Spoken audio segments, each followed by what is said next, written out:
Good morning students, welcome to your own class. आज का हमारा विषय है मराठी, कक्षा चौथी, पाठ 23, माझा अनुभव, भाग 2। जैसा कि हम यहाँ पर चित्र देख पा रहे हैं कि ये बच्चा है, ये माँ है, सोई हुई है बेड पर, और यहाँ पे ये माँ के सिर पर पानी की पट्टियाँ रख रहा है। ये ऑफकोर्स उनके पिताजी हैं, ये चाय बना कर ला रहा है और यहाँ पर माँ थोड़ी ठीक दिखाई दे रही है। तो चलिए हम इस पाठ को पढ़ते हैं। शाळा सुटली, मी घरी आलो। इकडे तिकडे पाहिले तर आई झोपलेली दिसली। यावेळी ती अशी कधीच झोपत नाही। मी आईजवळ गेलो। आई, तुला बरं वाटत नाही का? असे विचारत मी तिच्या शेजारी बसलो। आईच्या अंगाला हात लावून पाहिला। आईला खूप ताप आला होता। तिचे अंग तापाने फणफणत होते। मी लगेच थंड पाणी घेतले, स्वच्छ रुमाल घेतला, तो थंड पाण्यात बुडवला। मी आईच्या कपाळावर रुमालाच्या घड्या ठेवू लागलो। काही वेळाने आईचा ताप थोडासा कमी झाला। मी डॉक्टरांकडे गेलो, त्यांना घरी घेऊन आलो। डॉक्टरांनी आईला तपासले, औषधे लिहून दिली। मी आईला चहा करून दिला। थोड्या वेळाने आईला झोप लागली। मी घर आवरले, घर स्वच्छ झाडून घेतले। तेवढ्यात बाबा आले। त्यांनी डॉक्टरांनी दिलेली औषधे आणली, आईला दिली। आता आईला थोडे बरे वाटू लागले। आई उठून बसली। बाबा म्हणाले, तू उठू नकोस, आराम कर, जेवणाचा मी बघतो। आईच्या चेहऱ्यावर समाधान दिसले। आईचा आनंदी चेहरा पाहून आम्हालाही आनंद झाला। बच्चों, इस पाठ से हमें जीवन शिक्षण मिलता है। अगर हम विद्यालय से आएँ और इस तरह से आपके माँ या आपके परिवार का कोई भी सदस्य अगर बीमार पड़ा है, तो उसमें हमें सबसे पहले प्राथमिक उपचार शुरू करने से तुरंत आराम मिलता है। सबसे पहली बात तो ये है कि अगर तुरंत डॉक्टर नहीं भी अवेलेबल है, तो भी हम पहले प्राथमिक उपचार हमें शुरू कर देना चाहिए। उसके बाद हमें किसी एक के भरोसे घर का सारा काम नहीं छोड़ देना चाहिए। हम जिस उम्र के लायक हैं, उस उम्र में भी हम मदद कर सकते हैं। यह सभी अनुभव हमें इस पाठ से मिलता है। तो चलिए अब हम इसका मीनिंग बताते हैं। शाळा सुटली अर्थात विद्यालय से छुट्टी हुई। मी घरी आलो, मैं घर पे आया। इकडे तिकडे पाहिले तर आई झोपलेली दिसली। यहाँ वहाँ देखा तो माँ मुझे सोई हुई दिखाई दी। यावेळी ती अशी कधीच झोपत नाही, इस समय तो कभी सोती नहीं है। मी आईजवळ गेलो, माँ के पास गया और पूछा, आई तुला बरं वाटत नाही का?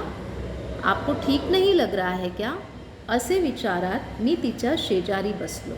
ऐसा पूछते हुए मैं उसके बगल में बैठ गया। आईच्या अंगाला हात लावून पाहिला। माँ के शरीर पर या सिर पर हाथ लगाया तो देखा कि आईला खूप ताप आला होता। माँ को खूप बुखार था। तिचे अंग तापाने फड़फड़त होते, अर्थात उसका शरीर बुखार से काँप रहा था। मी लगेच थंड पानी घेतले। मैं जल्दी ही ठंडा पानी लिया, स्वच्छ रुमाल लिया और उसे ठंडे पानी में डुबा कर माँ के सिर पर रुमाल की घडी रखने लगा। काही वेळाने आईचा ताप थोडासा कमी झाला। ऐसा करने से बुखार जो है वो सिर पर नहीं चढ़ता और माँ का बुखार थोड़ा कम हो गया। सिर पर बुखार चढ़ना बच्चों जान के लिए खतरा हो सकता है, मृत्यु भी हो सकती है। इसलिए हमें कभी भी ये सावधानी ज़रूर लेनी चाहिए। अगर बुखार बहुत तेज़ है तो पानी की ठंडी पट्टियाँ रखना चाहिए। उसके बाद मी डॉक्टरांकडे गेलो, त्यांना घरी घेऊन आलो। डॉक्टर के पास जाकर उन्हें घर पर लाया. डॉक्टरांनी आईला तपासले. डॉक्टरने आई को जांचा, माँ को जांचा, औषधे लिहून दिली, दवाइयाँ लिखा. मी आईला चहा करून दिला. माँ को मैंने चाय बना के दिया. थोड्या वेळाने आईला झोप लागली और कुछ ही समय में आराम मिलने से माँ को नींद लग गई. उसके बाद भी काम नहीं ख़त्म हुआ. क्या किया मैंने? मी घर आवरले. जो घर आज माँ के अस्वस्थ होने से बिखरा पड़ा था, मैंने उसको साफ स्वच्छ करने की कोशिश की. उसके लिए मैंने घर स्वच्छ झाडून घेतले. झाडू लगाकर घर में सफाई किया. तेवढ्यात बाबा आले. इतने में ही बाबा आ गए. त्यांनी डॉक्टरांनी दिलेली औषधे आणली. डॉक्टर द्वारा दी गई दवा वो लेकर आए. आईला दिली, माँ को दिए. आता आईला थोडे बरे वाटू लागले. अब माँ को थोड़ा अच्छा लगने लगा. आई उठून बसली. माँ जो है उठ के बैठी. बाबा म्हणाले, पिताजी ने कहा, तू उठू नकोस, आराम कर. तुम अभी मत उठो, आराम करो. जेवणाचा मी बघतो. खाना क्या बनाना है वो मैं आज देख लूँगा. आईच्या चेहऱ्यावर समाधान दिसले. माँ को भी संतुष्टि लगी. जो टेंशन होता है आराम करते हुए भी कि अरे बाप रे, अभी ये काम बाकी है, वो काम बाकी है, ऐसा यदि हमें कोई कह भी दे कि तुम रेस्ट करो, मैं भी तुम्हारा थोड़ी मदद कर दूँगा, तो ये चीज़ बच्चों बहुत ज़्यादा रिलॅक्सेशन देती है. तो आईचा आनंदी चेहरा पाहून आम्हालाही आनंद झाला. माँ को खुश देखकर हमें भी बहुत अच्छा लगा. तो एक सबसे पहली बात कि हम जिस उम्र में हैं उस उम्र में हम अपने परिवार की मदद कर सकते हैं. और ज़रूरी नहीं है कि घर के सभी काम एक ही इंसान के ऊपर थोप दिए जाएं. अगर हम आपस में कामों को बांट लें तो सभी की ज़िंदगी ईजी हो सकती है, आराम सभी को मिल सकता है. अब हम चलिए इनके स्वाध्याय पर चर्चा करते हैं. पहला प्रश्न है, कोण ते लिहा. तापाने फड़फड़नारी, अर्थात बुखार से कांपते हुए. कौन है वो जो बुखार से कांप रहा था? आपका आंसर होगा आई. आईच्या कपाळावर रुमालाचा घडा ठेवणारा. माँ के सिर पर रुमाल की पट्टी कौन रखा? मुलगा. औषधे आणणारे. कौन है औषध लाया जो? यस, औषधे आणणारे है बाबा. आईला तपासणारे डॉक्टर. अब है खालील शब्द वाचा. एक और अनेक, मतलब एक वचन और बहुवचन. अब है घड़ी, घड़िया. एक घड़ी रहेगी तो घड़ी कहेंगे, एक से ज़्यादा हुई तो घड़िया कहेंगे. औषध, औषधे. चेहरा, चेहरे. रुमाल को रुमाल ही कहा जाएगा. चहा, चहा. शाळा, शाळा. घर, घरे. शेजारी, शेजारी. मी, आम्ही.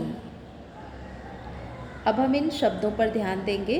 ये जोडाक्षर शब्द है. पहा, ऐका, समजून घ्या, म्हणा व वाचा. देखो, सुनो, समझो, बोलो और पढ़ो. म्हणत. बच्चों यहाँ म और ह ये संयुक्त अक्षर वाले शब्द हैं. आधा म और ह को मिला के म्ह. तिच्या. आधा च, य और आ की मात्रा मिलाकर च्या हुआ, तो हम इसे पढ़ेंगे तिच्या. उसी तरह से यहाँ पे स्व और छ. स्वच्छ. स्व आधा स और यहाँ पे आधा च. यहाँ पे व आधा स और व मिलाकर स्व. आधा च और छ मिलाकर छ. स्वच्छ. घड़िया. यहाँ पे ध्यान देने की बात है कि ड और य को हम संयुक्त रूप में कैसे लिखते हैं, ये ध्यान देना जरूरी है.